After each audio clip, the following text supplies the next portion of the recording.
What's going on, guys? Today I'm back with another H.A.T format replay review for you guys. If you're interested in sending in your H.A.T format replays, you can go down to the video description and find all the information on how to go about sending those in. Anyways, the match I have for you today, we have Riftwa, who is going to be on Evilswarm, switching it up from, the Ghost Strict deck that we usually see him play, versus Indicud, who is going to be on Mermail. So this should be an interesting match, so let's get straight into it. This is part of War League as well, and it looks like Indica does win the rock, paper, scissors here and will get to go first. Opening hands, we see Thunderbird, Caster, Heliotrope, Safe Zone, and Fiendish Chain. And on the other side, we see Lind, Marksman, Solemn Warning, Teus, and Abyss Gun. So pretty strong hand there from Indica. Obviously, if Riftwa went first here, being able to put up something like a Ophion would be extremely strong, but unfortunately we don't see that here. But anyways, Indicud will get to draw for turn here, getting a copy of Pike, so just another really strong card to have here. And let's see here, they're going to go Teus, discarding the Pike. Special summon the Teus. Teus effect will trigger to add another copy of Pike here, which will then be normal summoned, discarding the copy of Lind. And then the Pike will be able to add a copy of Undyne, and then the Gund will be able to bring back the other Pike, overlaying both for a copy of Lavaval Chain, detaching and sending a copy of Title here, and then summoning the Title by banishing 2, overlaying both for a Draco Sack, detaching the Title and summoning 2 tokens, and setting a warning. So a pretty strong start here from Indicud here. Over to Riftwa, who gets another copy of Caster, and they're going to take a second to think. They're going to summon the Caster, and let's see. From here, Heliotrope will be summoned, overlaying for a copy of Exciton, trying to just blow out the board right away, but that warning will be activated here. So unfortunately, putting a quick stop to Riftwa's plan here, and he'll just go and set his 2 traps, and back over to Indicud, who gets a copy of Controller here. They're going to take a second to think, and they're going to go Lavaval Chain to send a copy of Breakthrough Skill. I think a lot of people forget that Lavaval Chain is pretty cool. It doesn't have to just send monsters. It can send any card, so just getting a Breakthrough Skill into Grave so that obviously they aren't necessarily drawing it here, but also giving some form of disruption if Riftwa is able to survive this turn. And from here, Indicud's going to take a second to think, summon the copy of Undyne, send Dragoons as cost, and add a copy of Controller. From here, Dragoons will trigger to add a copy of Megalo. And let's see here, Draco Sack will activate and try to pop one of the sets, but the Fiendish Chain is activated to that. Here, Megalo is going to attempt to summon here by discarding, I believe that was, the Marksman and Lind. And so the Megalo summoned here. And now the Marksman will trigger and the Megalo here, trying to pop the set, but Safe Zone is going to be chained onto the Megalo, and so Safe Zone says, activate this card by targeting a face-up attack position monster on the field. That face-up monster cannot be destroyed by battle or your opponent's card effects. Your opponent cannot target it with card effects. Also, it cannot attack your opponent directly. When this card leaves the field, destroy that monster. When that monster leaves the field, destroy this card. It's a very strong card, especially in a deck like Evilswarm that can kind of put up a floodgatey type monster. So just extra protection here, but here it will be targeting the Megalo. And Megalo's effect still resolves, adding the copy of Sphere. It looks like they're having a talk here. Sphere, it can attack directly still, right? Yup, no, it can't. You sure? Let me double check. Oh, okay. So the thing I think they're checking here is with Safe Zone saying that your opponent cannot target it for attacks. Also, it cannot attack your opponent directly.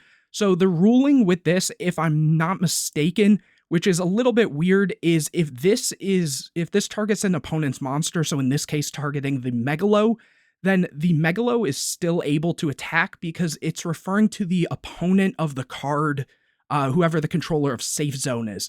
So because Riftwa has the Safe Zone, it means that, the opponent would be Indicud here, but obviously Indicud can't attack himself, so the Megalo is still able to attack Riftwa because, he is...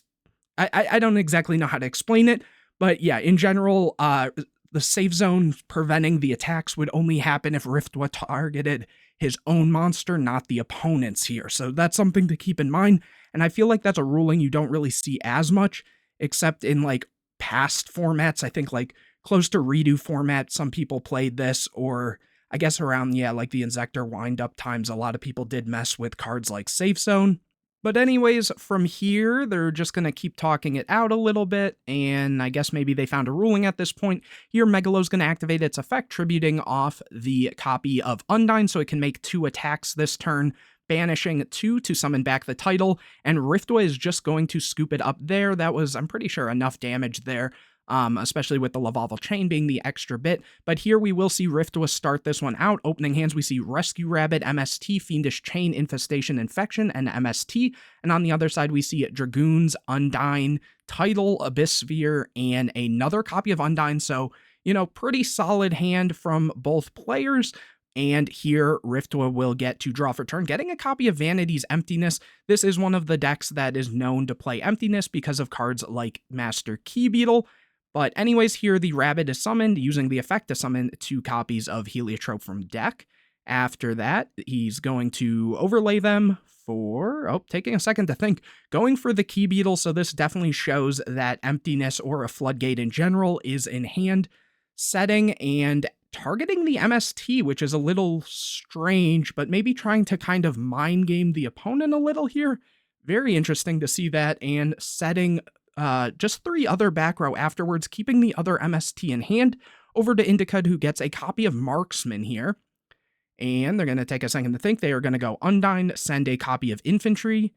And here, Undyne is attempting to search, which is going to resolve. So the controller is added to hand. Then after that, the Infantry is going to attempt to pop the Key Beetle, but obviously Key Beetle says once per turn, detach 1 material from this card, target 1 card you control, except this card. While this card's face-up on the field, that card cannot be destroyed by card effects. If this face-up card on the field would be destroyed, you can send one of its targets to the graveyard instead. So here they are going to send the MST, so they can keep the Key Beetle around.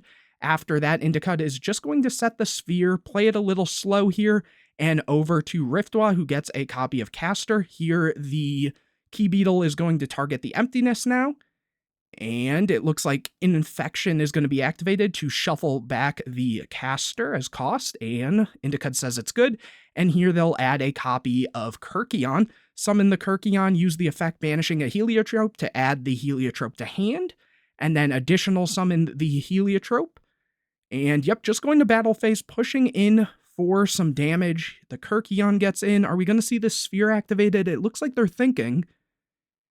And they are going to go Sphere, so the MST is going to be chained to that, and check that, putting in quite a lot of damage here. Not to mention, again, the Key Beetle Vanities is extremely strong. Main phase 2 going for Dweller. That is also really good, so they have to deal with, you know, Dweller and Emptiness. So let's see what happens here. Here, Dragoons is normal summoned. And then Title is going to banish 2 to summon, but Emptiness is going to come down. Here the Dragoons can attempt to run over the Dweller, but Fiendish Chain is going to negate the attack. And here we see Indicud set another copy of Sphere and back over to Riftwa, who now gets a Mandagora. Here the Infection is going to shuffle back the Mandagora and add a copy of Thunderbird, summon the Thunderbird, and we'll see the Key Beetle over the Dragoons and push in for enough damage to go to a game number 3. Okay, so, you know, as I said, seeing Evilswarm against Mermail, being able to put up a, just a good board in general with a lot of back row can be strong. Obviously, Vanity's put in a good amount of work with the Key Beetle and stuff, and then having the follow-up was also nice. But here we will see Indicud get to go first this game.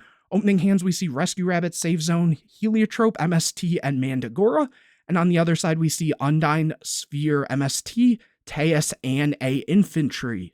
Here, Indicud will get to draw for turn, getting a copy of Breakthrough Skill here, and they're going to take a second to think, start out by summoning Undyne, sending the Dragoons from deck as cost, adding a copy of Controller. Next, Dragoons will trigger to add a copy of Marksman. After that, just setting 2 back row and over to Riftwa, who does draw into a copy of Caster, but they also have the Rabbit, so we'll see which one they end up going for here, summoning the Mandragora. And then taking a second to think, I guess playing through some back row, there might be, there's a couple different lines. Here they are going to go Rescue Rabbit and see if that's okay, because I guess at this point, if Rescue Rabbit, oh, which we'll see the breakthrough negate the Rescue Rabbit, because in the instance where Rescue Rabbit would resolve, then you could very easily go into something like an Ophion, for example, Ophion into the Infestation, and then be able to shuffle back, you know, your extra Evilswarm that's on board to be able to add a Kyrkion, so you have better follow-up. But even this being negated means they can still make a rank 4, which is very nice. And also Riftwa seeing the Rescue Rabbit, you know, 2 games in a row is always nice, especially since this is at 1 in hat format. But anyways, let's see what they choose to do. What was the other back row here? It was the Sphere. Okay, so that's very good. So here they are going to go for Exciton. Oddly going for this, I guess. I mean, it makes sense, but at the same time, had they gone for maybe something like a Dweller right away, which might force something like the Sphere, and then they could save zone it, though Indica does have the MST, so they could always just MST the save zone and then kill the copy of Dweller. It's kind of a weird situation. Plus, I mean, it really wouldn't even work to go for Dweller in a sense because the breakthrough skill is in Graveyard. So I guess there wasn't necessarily a great play here. So just going for Exciton does at least minimally force out the Sphere. And here activating it, and Sphere is going to be chain summoning the Lind and then destroying everything. Lind will be able to go and summon a copy of Pike. Pike is going to discard the infantry on summon to attempt to search here. And let's see what they're going for. A lot of thinking here. Adding a copy of Gund. And then the infantry is going to attempt to pop the Exciton. And here we will see Exciton chained. Obviously, it's once per chain, but it's not once per turn, so they are going to chain it to at least clean up the board here, setting the copy of Safe Zone, holding the MST here, over to Indica, who gets a copy of Teus. Here they're going to go MST, pop the Safe Zone, and discard the Gund to summon a copy of Teus. And they're going to summon Teus in attack, and then they are going to go for the Gund. It says Chainlink 1 Teus, my bad.